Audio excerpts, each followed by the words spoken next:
Hello friends, welcome to economics class. In this video, we will study standard deviation of discrete series.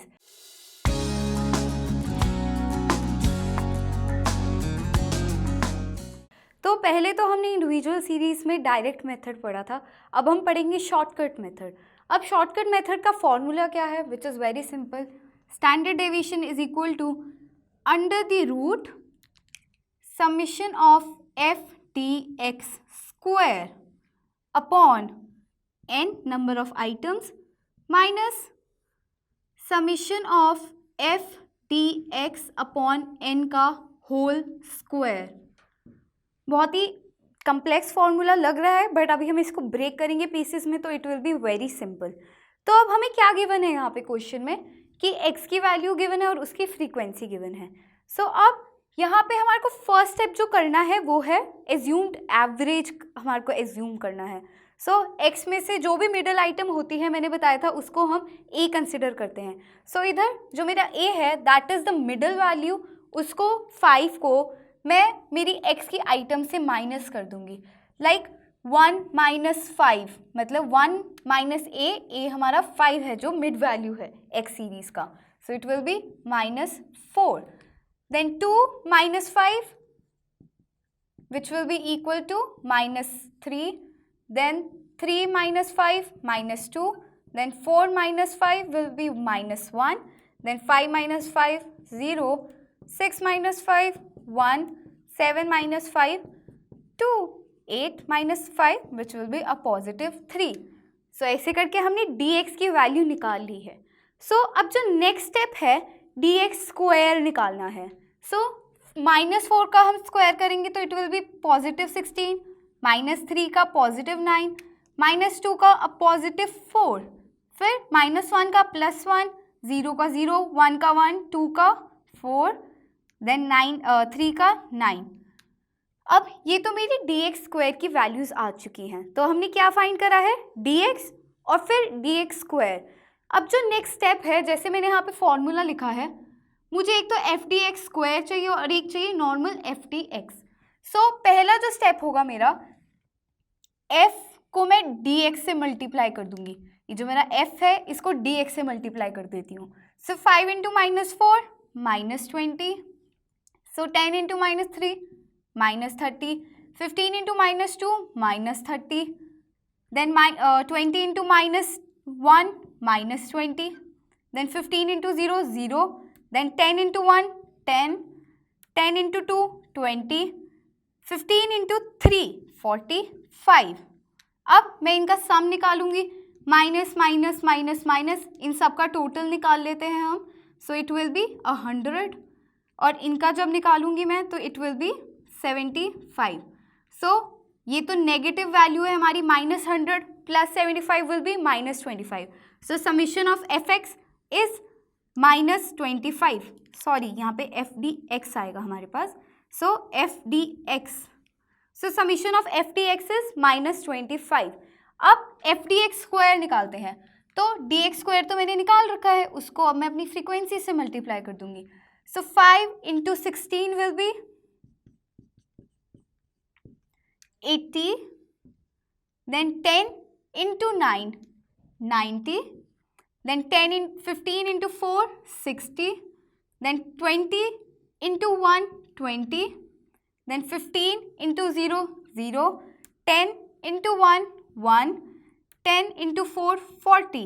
And 15 into 9 135. अब इन सब का total कर लेते हैं. f(dx) square का total आ जाएगा विच विल बी 435. सो मैंने f(dx) की वैल्यू निकाल ली है स्क्वायर की. देन f(dx) भी निकाल लिया है, n भी मैंने निकाल लिया which was 100. Summation of all the frequencies is n. So अब मैं अपने फॉर्मूले में सारी डाल देती हूँ. Standard deviation will be equal to under the root 435 f(dx) square है जो समेशन उसका 435/n 100 माइनस, अब f(dx) कितना निकाला था हमने, -25. -25 अपॉन 100. अब ये ब्रैकेट के अंदर है क्योंकि इसका स्क्वायर है. सिंपल, इसको तो हम कर लेते हैं अब कैंसिल, तो ये आ जाएगा हमारा 1/4. Simple. Then standard deviation will be equal to under the root. अब मैं इसको सॉल्व करना चाहूँ तो इजीली कर सकती हूँ, डेसिमल्स प्लेस कर सकती हूँ जीरोस की जगह, सो इट विल बी 4.35। सी हो गया सिंपल। सो अब मैंने यहाँ पे डेसिमल्स तो इधर प्लेस कर दिए हैं। अब 25/100 को मैंने काट दिया तो 1/4 आ गया था। अब मैं इसका स्क्वायर कर देती हूँ तो -1 into -1 will be a positive 1/4 into 4 16। अब मैं अगर इसको और तरीके से लिखना चाहूँ तो मैं 16 डिवाइडेड बाई 100 भी कर सकती हूँ, या तो मैं इसकी जगह ये भी तो लिख सकती हूँ अगर डिविजन करके 0.06। 1 डिवाइडेड बाई 16 कितना आएगा हमारा 0.06। सो अब standard deviation will be equal to 435 को अब इससे माइनस करते हैं हम, 4.35 minus 0.06 which will be equal to 4.29। So 4.29 हमारा यहाँ पे आंसर आ गया स्टैंडर्ड डेविएशन का। अब इसका अंडर रूट भी सॉल्व करना है तो वो भी सॉल्व करते हैं। सो अब हम स्क्वायर रूट निकालते हैं 4.29 का।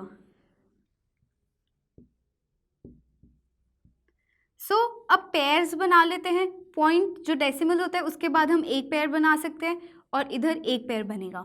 तो अब 4 किससे डिविजिबल है, 2 2 ज़ा 4, तो ये 4 2 का स्क्वायर रूट है, सो 2 और इधर भी 2 आ जाएगा into 2 4 which will B 0 here, और यहाँ पे हमारा पॉइंट लग जाएगा क्योंकि यहाँ पे पॉइंट है। सो अब 4 आ गया इधर।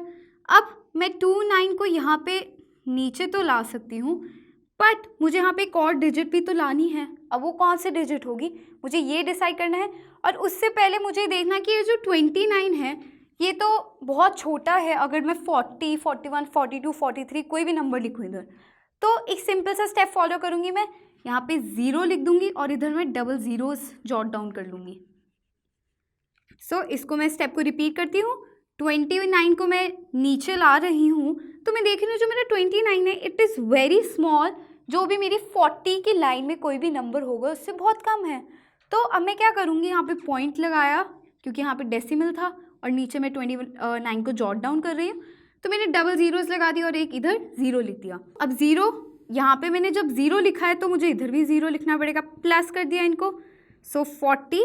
अब मुझे एक और प्लेस ढूंढनी है, सो 2900।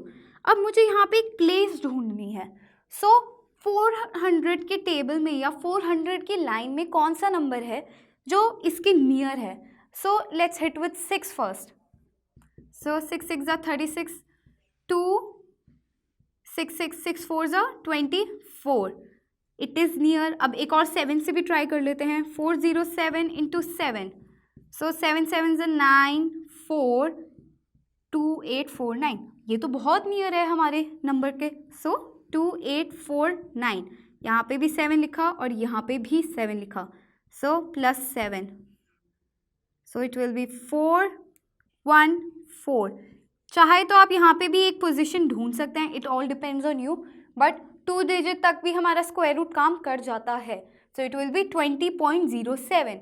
सो अब जो स्टैंडर्ड डेविएशन आया है after the square root, so standard deviation will be 2.07। सो अब हमारा आंसर आ गया है स्टैंडर्ड डेविएशन का यहाँ पे स्क्वायर रूट के बाद। सो स्क्वायर रूट करना बहुत इंपॉर्टेंट है, वरना 2.5 मार्क्स यहीं पे कट जाते हैं हमारे। सो अब हम कोएफिशिएंट ऑफ वेरिएंस और वेरिएंस निकालते हैं। तो जो वेरिएंस निकलती है वो बहुत सिंपल कंसेप्ट है,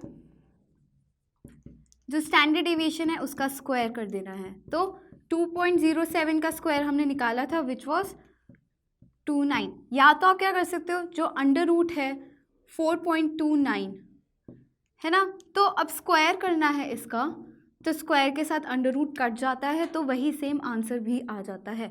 सो वेरिएंस तो बहुत सिंपल कंसेप्ट है। अब इसका कोएफिशिएंट निकालना होता है जब वेरिएंस का,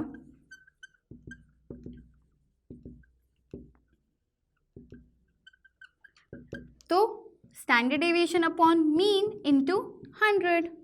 सो अब जो मेरा स्टैंडर्ड डेविएशन था वो तो आया था 2.07। अब जो मेरा मीन हम जब निकालेंगे तो आएगा 4.75 इंटू 100। तो उसमें हमने पहले क्या करा था कि हमने मीन नहीं निकाला था, बट अगर जब आप मीन निकालोगे, अगर क्वेश्चन में है नेसेसरी कोएफिशिएंट ऑफ वेरिएंस अगर गिवन है, तो you have to find the mean then. So जो मीन का फॉर्मूला होता है वो होता है summation of F M upon summation of F की फ्रीक्वेंसीज का टोटल, और जो हमारी मिड वैल्यूज़ है उनको हम मल्टीप्लाई कर देंगे फ्रीक्वेंसीज से। तो ये आना चाहिए 475/100, तो इट विल बी 4.75। तो हमने हमारा x बार 4.75 निकाल लिया। अब इधर कैलकुलेशंस जब आप करोगे तो हमारा जो आंसर आएगा इट विल बी 829/19। सो जो अब इसको अगर हम कैलकुलेशंस करेंगे इनकी, तो द आंसर विल बी 829/19। अब जब मैं इसको डिवाइड करूँगी तो it will be around 43.57। So this 43.57 is my coefficient of variance and that completes the question here. So standard deviation भी निकाली अब हमने हमारा discrete series में। अब हम सीखेंगे कि frequency distribution series में कैसे निकालते हैं in the next video. So see you in the next video. Till then keep revising.